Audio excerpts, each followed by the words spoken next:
Hi students, welcome to KC Botany. நாம் இந்த வீடியோல 12th zoology, pure science students கான zoology public exam top most 2 mark, 3 mark and 5 mark questions தான் பார்க்க போறோம். ஆல்ரெடி public examsக்கு என்னென்ன படிக்கணும், பிளானிங் சரிங்களா, இருக்கக்கூடிய 4.5 days எப்படி வந்து பிரித்து படிக்கலாம் அப்படிங்கிறது வந்து ரெண்டு பிளானை நம்ம வந்து அப்லோட் பண்ணியிருந்தோம். ஸோ அந்த பிளானில் உங்களுக்கு எது கன்வீனியண்ட்டாக இருக்கோ அதை வந்து கரெக்டாக ஃபாலோ பண்ணி படிங்க. ஸோ அதில் பிடிஎஃப்மே ஷேர் பண்ணியிருந்தோம். அதில் புக் பேக்கில் இருக்கக்கூடிய முக்கியமான கொஷின் சரிங்களா, நான் அதிகமாக படிக்க என்னால் முடியாது அப்படின்னா அந்த புக் பேக்கில் இருக்கக்கூடிய கொஷின்ஸாவது நீங்கள் வந்து கண்டிப்பாக படிச்சிருங்க. கட்டாயமாக நீங்கள் வந்து பார்த்திங்கன்னா ஒரு 50லேருந்து 60 மார்க்ஸ் அளவுக்கு என்ன பண்ண முடியும், ஸ்கோர் பண்ண முடியும். 1 மார்க்ஸ் எல்லாமே நல்லா படிச்சிட்டிங்கன்னா. ஸோ நமக்கு எங்கே வந்து மார்க்ஸ் வந்து மிஸ் ஆகும், எங்கே குறையும் அப்படின்னு சொல்லி பார்த்தீங்கன்னா மூணு இடத்துல சரிங்களா. ஒன் மார்க்ஸில் இருக்கக்கூடிய இன்டீரியர் கொஷின், ரெண்டாவது 2 மார்க்ஸோட இன்டீரியர், அதுக்கடுத்து 3 மார்க்ஸோட இன்டீரியர். ஸோ இந்த 10 மார்க்ஸ் தான், ஒரு 10 to 15 மார்க்ஸ் தான். 5 மார்க்ஸில் ஒரு 5 மார்க்ஸ் இந்த மாதிரி சரிங்களா. ஒரு 15லேருந்து 20 மார்க்ஸ் மட்டும்தான் நமக்கு வந்து டஃப்பாக இருக்கும். மற்றபடி எல்லாமே ஈஸியாக தான் இருக்கும் சுவாலஜியை பொறுத்த வரைக்கும். ஸோ அதனால் நீங்கள் இப்போ நினச்சா கூட உங்களால் என்ன பண்ண முடியும், ஃபுல் மார்க்ஸ் வந்து ஸ்கோர் பண்ண முடியும். ஆல்ரெடி இதோட பிடிஎஃப் எல்லாமே நம்ம வந்து ஷேர் பண்ணியிருப்போம், நீங்கள் வந்து பார்த்துருக்கலாம். ஸோ பார்க்கல அப்படின்னா இந்த பிடிஎஃப் வந்து பார்த்துருங்க.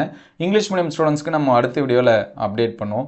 ஸோ மறக்காமல் இந்த வீடியோவுக்கு ஒரு லைக் பண்ணிவிடுங்க. பியூர் சயின்ஸ் ஸ்டூடெண்ட்ஸ் கமெண்ட்டில் பியூர் சயின்ஸ் அப்படின்னு சொல்லி டைப் பண்ணிடுங்க. ஏன்னா சுவாலஜிக்கு பியூர் சயின்ஸுக்கு குறிப்பாக நிறைய பேர் தேடிட்டு இருக்காங்க.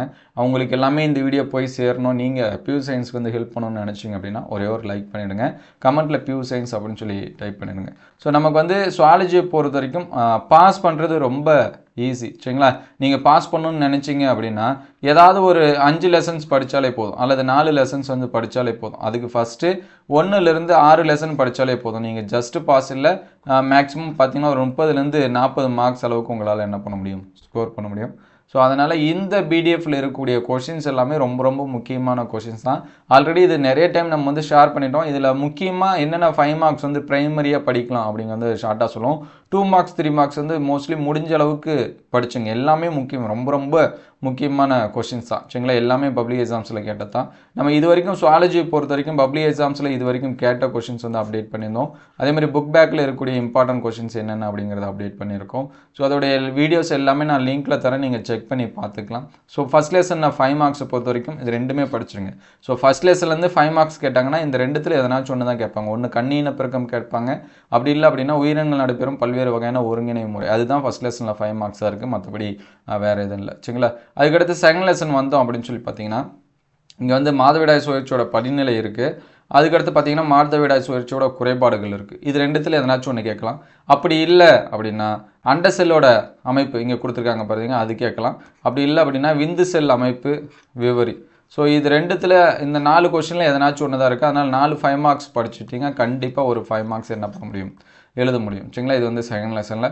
அதுக்கடுத்து தேர்ட் லெசனில் இருக்கக்கூடிய 2 மார்க்ஸ் அண்ட் 3 மார்க்ஸ் வந்து என்ன பண்ணி வச்சுங்க, நோட் பண்ணி வச்சுங்க. இதில் இருக்கிறது எல்லாமே ரொம்ப ரொம்ப முக்கியமான கொஷின்ஸ் தான். ஸோ இங்கே பார்த்தீங்க அப்படின்னா இங்கே வந்து கருத்தடை முறைகள் தற்காலத்தில் இருக்கிறது அது என்னன்னு படிச்சிங்க.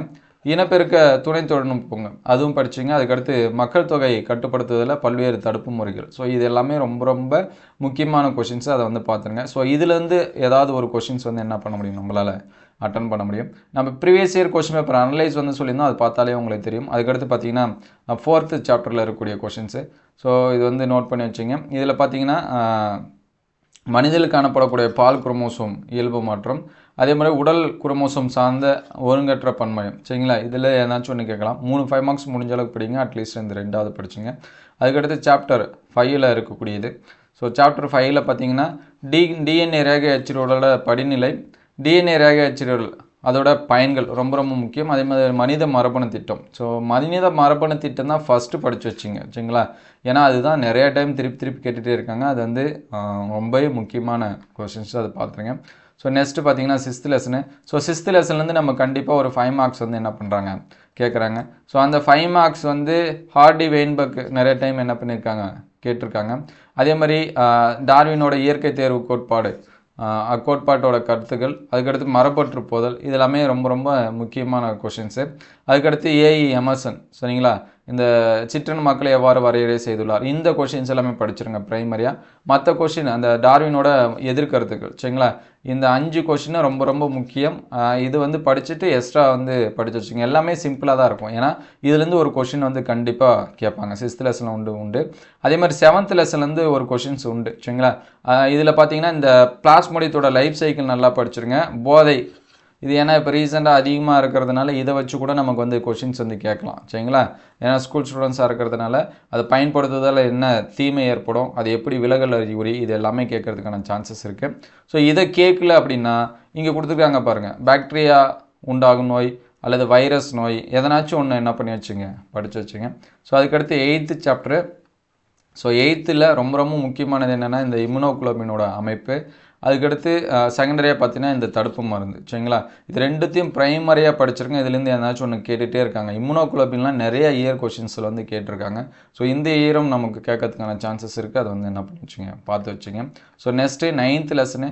ஸோ 9th லெசன் வந்தீங்க அப்படின்னா எல்லாமே சிம்பிள் தான் சரிங்களா. 3மே முடிஞ்சளவுக்கு படிச்சுங்க. இந்த நுண்ணுயிர் எதிர்ப்பொருட்களான உயிரிய திருவில் நுண்ணுயிரோட பங்கு, தொழில்துறை ஆள்கள், இந்த 3மே படித்து வச்சுங்க. அந்த தொழில்துறை ஆள்கள் ரொம்ப இம்பார்ட்டன்ஸ் கொடுத்து பாருங்கள். அதுக்கடுத்து இந்த நுண்ணுயிர் எதிர்ப்பொருட்கள் இது என்ன நிறைய டைம் கேட்டிருக்காங்க, அதனால் சொல்கிறேன் சரிங்களா. இதை தாண்டி 5 மார்க்ஸ் அங்கே வந்து இல்லை.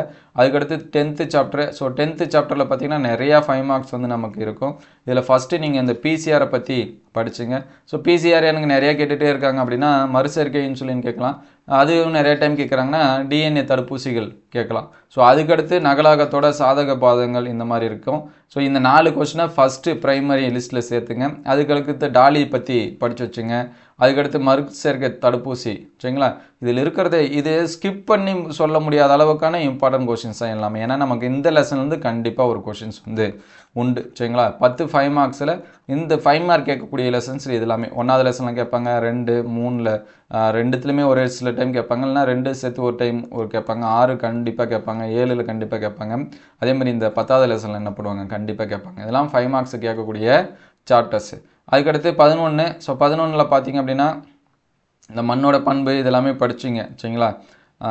இதில் பார்த்தீங்கன்னா நீரோட முக்கிய பண்பு, அதுக்கடுத்து பார்த்தீங்கன்னா நீர்வாழ் உயிரி, அதுக்கு கூடவே நிலவாழ் உயிரி, இந்த 3த்தையும் நல்லா படிச்சிங்க. அதே மாதிரி மண்ணோட பண்பு, இந்த 4 கொஷின்ஸை வந்து என்ன பண்ணி வச்சுங்க நல்லா படித்து வச்சுங்க. ஸோ செகண்டரியாக மற்ற கொஷின்ஸை நீங்கள் வந்து என்ன பண்ணலாம் படிக்கலாம். ஸோ அதுக்கடுத்து 12வது சாப்டரு. ஸோ 12 வந்தீங்க அப்படின்னா இங்கே நிறையா இருக்குது. இங்கே வந்து உயிரிய பல்வகைத்தன்மை அடுக்கு, இந்த உயிரிய பல்வகைத்தன்மை இழப்பிற்கான காரணம். ஸோ இங்கே ஜென்ரல் கொஷின்ஸ் வந்து கேட்பாங்க. நீங்கள் ஸ்டூடெண்ட்டாக இருந்தீங்கன்னா உயிரிய பல்வகைத்தன்மை எப்படி பாதுகாப்பீங்க அந்த மாதிரி கேட்கலாம். அந்த மரபற்று போதல் இந்த கொஷின்ஸ் எல்லாமே நல்லா படிச்சுங்க. அதுமாதிரி இந்த 7th கொஷின் சூழ்நிலை மண்டல் பல்வகைத்தன்மை 3 பிரிவுகள், இந்த கொஷின்ஸ் எல்லாமே நல்லா வந்து என்ன பண்ணுங்கள் பாருங்கள். ஸோ நெக்ஸ்ட்டு பார்த்தீங்க அப்படின்னா லாஸ்ட்டு சாப்டரு. ஸோ லாஸ்ட்டு வந்து பார்த்தீங்கன்னா புக் பேக்கை விட இன்டீரியர் கொஷின் தான் கேட்குறாங்க. கண்டிப்பாக இன்டீரியர் தான் இது வரைக்கும் 5 மார்க்ஸாக கேட்டிருக்காங்க. அதில் அதிகமாக பார்த்தீங்கன்னா இந்த கதிரியக்க கழிவுகள் மேலாண்மை அதிகமாக கேட்குறாங்க. ஸோ நெக்ஸ்ட்டு மின்னணு கழிவு, அதுக்கடுத்து மருத்துவ கழிவு. ஸோ உங்களால் எந்தெந்த இது படிக்க முடியுமோ ஒரு ஜஸ்ட் லைக் ஸ்டோரி மாதிரி படித்து வச்சுங்க. இதுக்கு வந்து நம்ம சின்ன கிளாஸ் பசங்களே ஈஸியாக படித்து ஞாபகம் வச்சுப்பாங்க. ஆனால் கண்டிப்பாக இதுலேருந்து ஒரு 5 மார்க்ஸ் உண்டு சரிங்களா.